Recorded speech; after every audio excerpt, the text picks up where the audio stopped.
आज इंडिया ने ये काम करके दिखाया कि जो काम चाइना और जापान जैसे देश नहीं कर पा रहे वो काम भारत ने करके दिखा दिया। भारत का पहला हाइपरलूप टेस्ट ट्रैक बनकर तैयार है और ये बनाया किसने है? मजे की बात है, इंडिया रेलवेज और आईआईटी मद्रास ने बनाया है। हेड्स ऑफ, क्या बात है।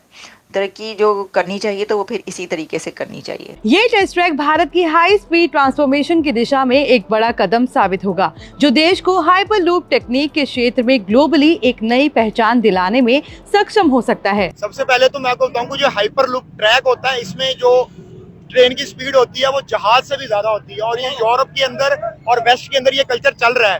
एशिया के अंदर इंट्रोड्यूस करवाने वाला ये कल्चर पहला मुल्क इंडिया है। भारत ने हाइपरलूप ट्रेन टेस्ट ट्रैक बना के जापान और चाइना जैसे देशों के भी होश उड़ा के रख दिए हैं। हम इसको कहेंगे कि एक बहुत जबरदस्त कारनामा है, और एक ऐसे कंट्री का उस रीजन से उठकर यहाँ तक पहुँचना, और इसको आप कोई छोटी बात नहीं कह सकते। ये बहुत बड़ी बात है, हम मुबारकबाद पेश करते हैं। Congratulations India. आज हमें अपना एनालिसिस इंडिया को देख के करेंगे तो हम तो बहुत छोटे दिख रहे हैं। देखो, मेरे ख्याल से मुझे जो लगता है हम इंडिया से 100 साल पीछे हैं। ठीक है, हम वहाँ तक नज़दीक भी नहीं है। कंपैरिजन करते हुए ना, आपको पहले शर्म से अपने गिरबान में झांकना चाहिए। अच्छा। आप कहाँ पे हो, इंडिया कहाँ पे, आपका और उसका कह तो रही कंपैरिजन। है वो चांद पे। हाँ, और ये जो आज इंडिया में फॉरेन इन्वेस्टमेंट की भरमार आई हुई है, ये जो बरस से रहे डॉलर, वो कौन ला रहा है? वो इस इंडियन वीडियो में जब वहाँ पे आईआईटी बन रही थी, तब हम यहाँ पे बैठ के तालिबान को ट्रेन कर रहे थे अमेरिकन डॉलर्स के लिए, और जाके उनको जहाज के ऊपर भेज रहे थे दूसरे मुल्कों के अंदर।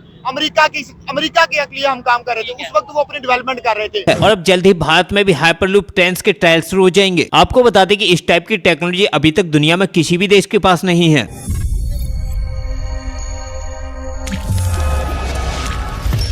नमस्कार, जय हिंद दोस्तों आईआईटी मद्रास और भारतीय रेलवे ने मिलकर देश का पहला हाइपरलूप टेस्ट ट्रैक बनाया है। इस ट्रैक पर ट्रेन बहुत तेज गति से चलेंगी। पहले ही 100 किलोमीटर प्रति घंटे की रफ्तार से परीक्षण हो चुका है। अब 600 किलोमीटर प्रति घंटे की रफ्तार से परीक्षण की तैयारी है। यह तकनीक भविष्य में देश में रेल यात्रा को बदल सकती है। इससे जयपुर से दिल्ली की यात्रा सिर्फ 50 मिनट में पूरी हो जाएगी। रेल मंत्री अश्वनी वैष्णव ने इस ट्रैक का वीडियो सोशल मीडिया पर शेयर किया। यह ट्रैक आईआईटी मद्रास के स्थित डिस्कवरी कैंप में 410 मीटर लंबा बनाया गया है। रेल मंत्री ने इस प्रोजेक्ट पर काम करने वाली टीम की सराहना की। उन्होंने आशा जताई कि देश जल्द ही इस तकनीक का लाभ उठाएगा। भारत की पहली हाइपरलूप ट्रेन मुंबई और पुणे के बीच चलेगी। इससे 150 किलोमीटर का सफर सिर्फ 25 मिनट में पूरा होगा। सोचिए, मुंबई पुणे जैसा लंबा सफर सिर्फ 25 मिनट में। यह किसी जादू से कम नहीं होगा, जिसको देख पाकिस्तानी भी हैरान और परेशान है। तो चलिए दोस्तों, इसी पर आगे पाकिस्तानी मीडिया का रिएक्शन देखते हैं। सबसे पहले तो मैं आपको बताऊं, जो हाइपरलूप ट्रैक होता है, इसमें जो ट्रेन की स्पीड होती है वो जहाज से भी ज्यादा होती है, और ये यूरोप के अंदर और वेस्ट के अंदर ये कल्चर चल रहा है। एशिया के अंदर इंट्रोड्यूस करवाने वाला ये कल्चर पहला मुल्क इंडिया है। ठीक है, और उसके साथ इन्होंने 7 कॉरिडोर्स भी बना लिए हैं इसी ट्रेन के, जो कि इंडिया के बहुत बड़ी सिटीज को आपस में कनेक्ट करेंगे। आई थिंक ये ट्रैक जापान में भी है। जापान के अंदर भी ये ट्रैक है। और इस तरह के अब, और ये बनाया किसने है? मजे की बात है, इंडिया रेलवेज और आईआईटी मद्रास ने बनाया है। ठीक ठीक है, उनके स्टूडेंट्स ने बनाया। और जब वहाँ पे आईआईटी बन रही थी, तब हम यहाँ पे बैठ के तालिबान को ट्रेन कर रहे थे अमेरिकन डॉलर्स के लिए, और जाके उनको जहाज के ऊपर भेज रहे थे दूसरे मुल्कों के अंदर। अमेरिका के लिए हम काम कर रहे थे। उस वक्त वो अपनी डेवलपमेंट कर रहे थे।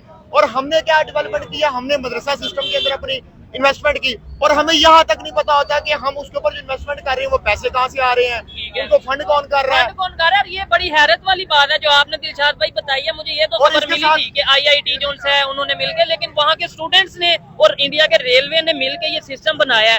जबकि अगर पाकिस्तान की अगर बात करें, अब मैं आपकी तरफ भी आता हूँ। अंबर जी, आप क्या कहना चाहेंगी? इस खबर का आपको पहले पता था? हाँ जी, मैंने भी आज ये खबर पढ़ी है। उधर आईआईटी मद्रास है और इधर आईआईटी मदरसा, जो हम इतने सालों से सुनते आ रहे हैं, और यहाँ पे चल रहा है। यहाँ पे पता है हमने क्या उनको कम्पीट करना है। आप अक्सर मुझसे जो भी वीडियो बनती है, आप कंपैरिजन की बात करते हैं। भाई आप बताएं, अब मुझे बताएं, जहाँ इस टाइम इंडिया खड़ा है, बनता है कंपैरिजन हमारा?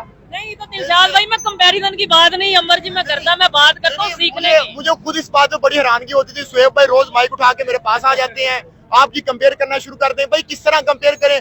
वो जो है डेवलपमेंट में आगे जाते जा रहे हैं, ट्रेन बना रहे हैं, 4th लार्जेस्ट इकोनॉमी बन रहे हैं, फॉरेन पॉलिसी उनकी तगड़ी है। वहाँ पे पूरा उन्होंने वर्ल्ड कप होस्ट किया, बड़े अच्छे तरीके से ऑर्गेनाइज किया। हमारे यहाँ पे एक दफा ये डी चौक वाला मामला हो गया, उसमें हम फंस गए। ऊपर से कॉरिडोर चैंपियन ट्रॉफीज हमारे यहाँ कैंसिल होने के ऊपर। अब ये देखिए जो कॉरिडोर की बात करें, हमने भी तो कॉरिडोर शुरू किया था ना, चाइना पाकिस्तान इकोनॉमिक कॉरिडोर, और उसमें तो हमें इतना अच्छा मौका दिया जाता है, सारी इन्वेस्टमेंट चाइना ने करनी थी, क्योंकि हम पीछे रह गए। अब आपको पता है कितने अरसे से वहाँ पे काम बंद पड़ा हुआ है। आज आके हमारे पास उम्मीद भी यही थी कि सी पैक चलेगा तो हम जो है वो आगे निकल जाएंगे। इसकी मेन वजह ये कि इंडिया ने आपका जो IT सेक्टर इसमें उन्होंने बहुत ज़्यादा ग्रो किया, ठीक है। लाइक अगर आप उनकी स्कूल लेवल पे भी देखेंगे ना, तो उनके स्कूल लेवल पे भी इतनी ज़्यादा इन्वेस्टमेंट की जाती है, बच्चों का रुझान बनाया जाता है कि आप IT सेक्टर में आएँ, ठीक है। हमारे वो चीज़ें नहीं हैं। तो मुझे ये लगता है कि उनका इंफ्रास्ट्रक्चर इस तरीके से करके डेवलप हुआ है कि वो बच्चों को पता होता है कि यार मैंने जब 12-14 साल अपने कॉलेज आने के बाद मैंने जब यूनिवर्सिटी में जाना तो मैंने कौन सी फील्ड में जाना, तो they are more interested towards IT। So I think it's the main reason के IT में आगे निकल गया। आज आपको ये चीज़ अच्छी लग रही है या आपको ये चीज़ बड़ी सेंसिबल लग रही है कि आज हमारे बड़े बड़े ये कराची के मेयर मीडिया के सामने पड़ोसी मुल्क इंडिया की तारीफ है? एक वक्त ऐसा आता था जो कोई कहता था इंडिया तरक्की कर रहा है, आवाम उसके गले पड़ जाती थी कि तुम दुश्मन मुल्क की बात क्यों कर रहे हो, तुम उनकी तारीफ क्यों कर रहे हो। और आज हमारा मीडिया हो, हमारे वजीर आजम हो, हमारे मेयर हो, हमें कह रहे कि भाई सीखो, वो देखो किस तरह तरक्की कर रहे हैं, आप भी वैसा करो। जंगे हल नहीं है। मिस बात असल में ये है ना कि हमें पहले तो ट्रक की बत्ती के पीछे लगाया था कि यार इंडिया आपका बहुत बड़ा दुश्मन है, ठीक है ना। बस आपने के पास जो भी 4 पैसे आने हैं, आपने जंगें लड़नी है, ठीक है ना, बम बनाने हैं, ठीक है, बार्डरों पे लड़ना है। हम उसी लाइन में लगे रहे, बस ठीक है, गालियाँ देते रहे। मतलब लोगों की सोच उस तरीके से करके डेवलप हुई। अपना ही गलत कर रहे थे। अभी हमें लगता है कि यार शायद हमें ट्रक की बत्ती के पीछे लगे रहे और वो लोग बहुत आगे निकल चुके हैं। लाइक उनको शायद इस तरीके से करके इतना फ़र्क ही नहीं पड़ता होगा कि जिन चीज़ों में हम पढ़ रहे हैं। उन्होंने अपना मेन मोटिव ये रखा कि यार हमने आगे ग्रो करना। और मुझे ये लगता है कि हमसे इस टाइम तकरीबन ज़्यादा नहीं तो 30-40 साल इंडिया आगे जा चुका हुआ है। हमें 30-40 साल लगेंगे कि हम उनको कैच कर सकें। और मेन वजह ये है कि उनकी हुकूमत उनको सपोर्ट करती है। लाइक अगर मोदी सरकार जैसा भी है, लेकिन अपनी आवाम के साथ वो मुखलिस है।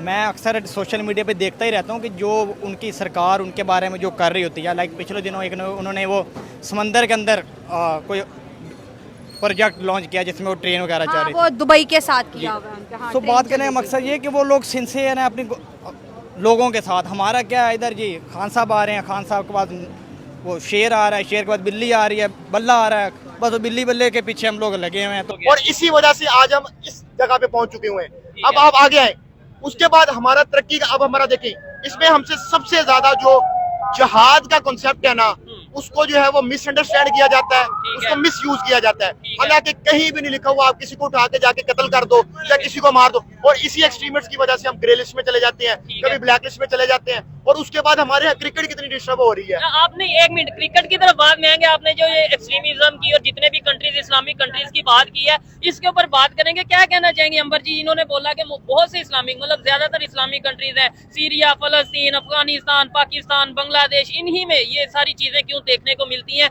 ऐसी क्या वजह है? हमारे इसकी वजह ये है कि देखिए हमारे पास जो मदरसा सिस्टम है, मैं इसके खिलाफ नहीं हूँ। अच्छा, प्रॉब्लम ये है कि जितने भी मदरसा है, जिसका दिल करता है, जब दिल करता है वो उठ के मदरसा बना देता है। आपको नहीं पता उन मदरसों में क्या कोर्स पढ़ाया जा रहा है और डोनेशन वहाँ पे कहाँ से आ रहा है।